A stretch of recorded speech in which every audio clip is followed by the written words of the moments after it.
Kain po tayo. Akin pong ulam ay patola. Nilagang patola, hinaluan ko ng kanin. Meron tayong ham dito at saka yung konting atay at saka konting dilis. Yan po yung atin hong umagahan.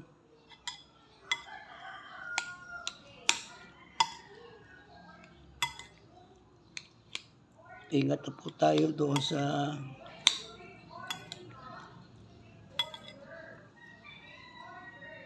sobrang pagkain.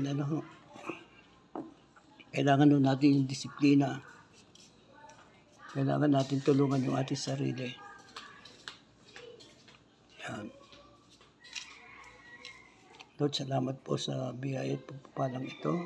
Ito naway magamit namin sa